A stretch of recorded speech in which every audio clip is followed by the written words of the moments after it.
Avant de commencer cette vidéo, je vous précise une fois de plus que l'épisode est en VOSTFR dans la description, donc n'hésitez pas à le visionner si ce n'est pas encore fait. Bon visionnage. Hey, salut tout le monde, ici Pegajinka et bienvenue dans la review plutôt des épisodes 5, 6 et 7 de Beyblade X. Cette review aura mis du temps à arriver, j'ai pas vraiment d'excuses, j'avoue que j'étais plutôt occupé, donc je m'en excuse. Du coup, chapitre qui reprenait épisode plutôt qui reprenait le chapitre 4 de mémoire du manga, qui globalement nous présentait la team Zuganik, nous donnait un peu le début de l'affrontement de cette dernière, même si on n'avait pas vraiment vu grand chose, et également un peu la présentation de la X-Tower, son fonctionnement, comment les matchs se font, etc. Et c'est un peu tout le contenu qu'on aura eu dans ces 3 épisodes. J'ai aimé deux trois petites choses. Il y a d'autres choses que j'ai un peu moins aimé, j'admets. Mais du coup, on va résumer tout ça et puis on va y revenir. On va revenir dessus de bout en bout. Donc épisode 5 du coup, qui lui est l'épisode où notre équipe favorite débarque à la X-Tower, découvre un peu les règles, où également on a le flashback entre Chrome et Exu, qui diffère pas trop du manga, avec également aussi la fameuse scène où Exu voit Chrome à la télé et où ce dernier le chauffe un peu en mode je t'attends au sommet, vas-y. Et également aussi l'affrontement de la team Zugani contre la team Phalanx. Globalement, pas grand chose qui différait du manga à ce niveau-là, si ce n'est qu'il y avait un peu plus de détails, notamment la présentation du système 4X. Qui du coup a été fait dans une espèce de match d'entraînement. J'avoue que la prise de partie à ce niveau-là, que ce soit dans un match à proprement parler ou en match d'entraînement, change pas énormément de choses.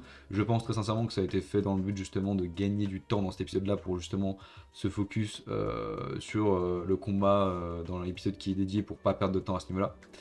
Parce que du coup, ils ont dû faire entrer 3 combats en 2 épisodes, on y reviendra plus tard, pour le match entre les Zuganik et les Persona.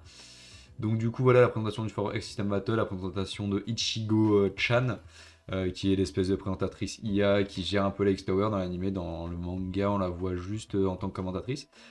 Mais du coup, il me semble qu'ils ont gardé Zero Go pour commenter les matchs, donc du coup, Ichigo doit gérer un peu tout ce qui est gestion de la X-Tower de manière générale dans l'anime. On a vu également Kadovar, dont on connaît pas le nom, on sait pas vraiment qui c'est, mais qui du coup on apercevra, I guess, dans dans un ou deux épisodes du coup, parce que ça va être dans pas longtemps. Donc c'est assez marrant de voir qu'il y a eu une espèce de foreshadowing par rapport au manga où Kadovar n'était pas sorti dedans à la base. Donc ça prouve un peu effectivement que, enfin c'était déjà confirmé, hein, mais que effectivement les scénaristes planchent et sur l'animé et sur le manga, ce qui permet du coup d'avoir deux visions différentes en fonction du format et du rythme de parution. Et je trouve ça relativement intéressant sur certains points, sur d'autres points j'avoue que j'ai deux trois petites réserves. Donc voilà, la présentation de Kadover, la présentation un peu du système de la X-Tower, de la salle d'entraînement, de la team Zuganik. À ce niveau-là, il n'y a pas grande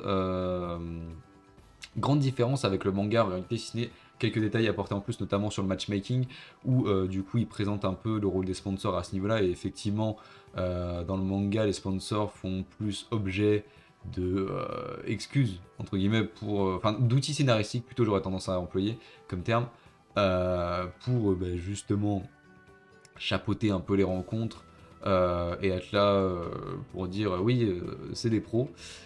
Alors que dans l'animé, ils ont l'air d'avoir développé un peu plus le délire, notamment le fait que le système de la X-Tower de matchmaking doit rentrer en contact avec le sponsor et, transition toute trouvée, également les sponsors en eux-mêmes. Parce qu'effectivement, du coup, on voit un peu la vie qu'ont les personnages en, habitant à Komaba Sushi, du coup, avec les réunions stratégiques de Maiden, avec différents sushis qui ont l'air absolument dégueulasses de Taicho, avec également du coup l'espèce de triade qu'on a maintenant. Il y a une vraie cohésion de groupe qui s'est écrite, ça c'était vraiment un très gros point positif que j'ai trouvé dans les épisodes un peu de préparation au match contre les Zuganik. C'était que vraiment on sentait qu'il y avait une vraie cohésion dans cette équipe là et qu'ils ont profité de la longueur des épisodes par rapport au chapitre du manga pour vraiment bourrer les phases de cohésion d'équipe. Donc à ce niveau-là, c'est super bien trouvé et j'aime beaucoup. Là, on est parti en termes de cohésion d'équipe et de développement de personnages pour ces épisodes-là. Mais du coup, on découvre également le sponsor de la team Zugani qui est Lions Jungle et qui est une sorte de zoo, enfermé en gros. Où globalement, le plot de l'épisode, ça va être la team Persona va au zoo pour récolter des informations sur les différents membres de la team Zugani. Et aussi pour que Bird puisse avoir le bon mindset et se détendre avant leur combat. Ça faisait énormément d'épisodes de remplissage, j'avoue que sur l'épisode 6, j'ai vraiment pas grand chose à dire. C'est l'équivalent en fait de l'espèce de phase de taunt qu'on a eu dans le manga où les mecs se croisent et où t'as King qui fait « Eh mais tu sens le faible toi ?» Mais au final sur un seul et même épisode, donc ça a été long, pour ma part en tout cas. Ça nous aura permis également de voir une espèce de réunion stratégique où effectivement ils préparent un peu les affrontements face à Toguro, face à Chopin et face à King. Et où là, effectivement, il y a un vrai apport par rapport au manga, où là, ils se posent vraiment, ils essayent de décider des plans en mode « Ok, quel est le meilleur choix ? Est-ce qu'on envoie multi contre Toguro parce qu'elle a plusieurs facettes ? Est-ce que, en réalité, comment il s'appelle Exu a vraiment une faiblesse ?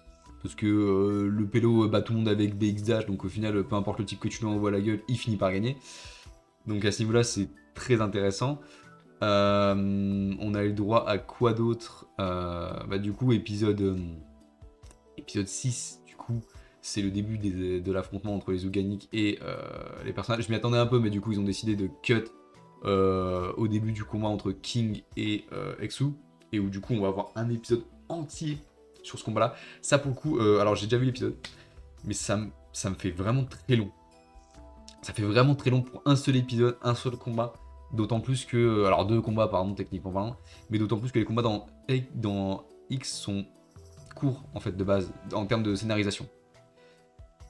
Donc je verrai si j'analyserai l'épisode 8 tout seul ou si je profiterai peut-être de l'occasion du 9 pour discuter avec vous de ce sujet-là. Toujours est-il que dans l'épisode 6, du coup, on a eu les deux combats Toguro Multi versus Chopin et Bird.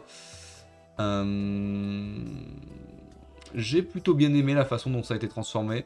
Le combat entre Multi et Toguro a pas trop changé, puisque dans le manga il était quand même relativement détaillé, avec du coup Toguro qui mettait en valeur les différentes attaques de Viper Tail et le fait d'avoir fait plonger Multi dans son piège. Et également sur le fait que en fait Multi s'en bat les couilles et est juste beaucoup plus forte que Toguro.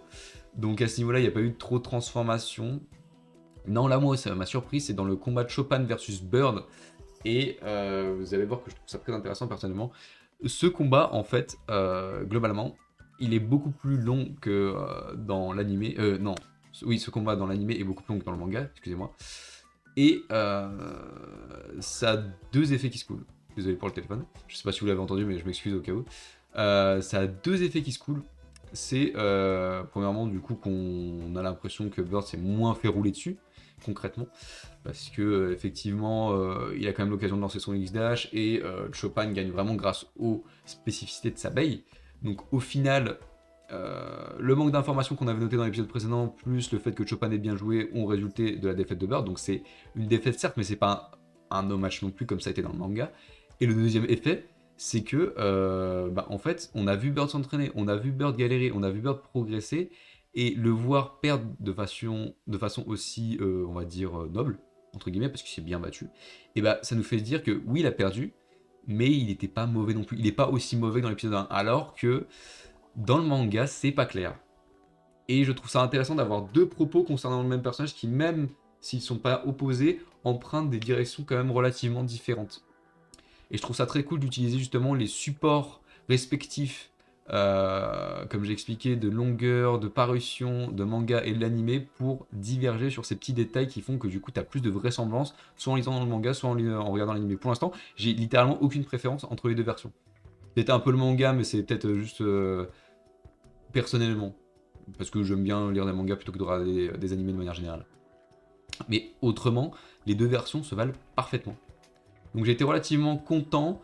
Du coup, l'épisode prochain, ce sera le combat King versus Kamen X. Comme j'ai dit, je sais pas où ça va mener. Je sais pas si je vous en parlerai, je sais pas si je reviendrai dessus. J'admets une chose, c'est que effectivement, ce combat est cool, ce combat est stylé, mais est-ce qu'il y a tant à dire que ça? Je sais pas. On verra bien. Dans tous les cas, c'était ma review des épisodes 5, 6, 7. Oui, 5, 6, 7 de Beyblade X. J'espère que ça vous a plu. Comme d'habitude, j'attends vos avis en commentaire et s'il y a un avis que je juge assez intéressant, je reviendrai dessus dans la prochaine vidéo. On se retrouve dans une prochaine vidéo, les amis. Portez-vous bien d'ici là, c'était Pegajinka et bye tout le monde.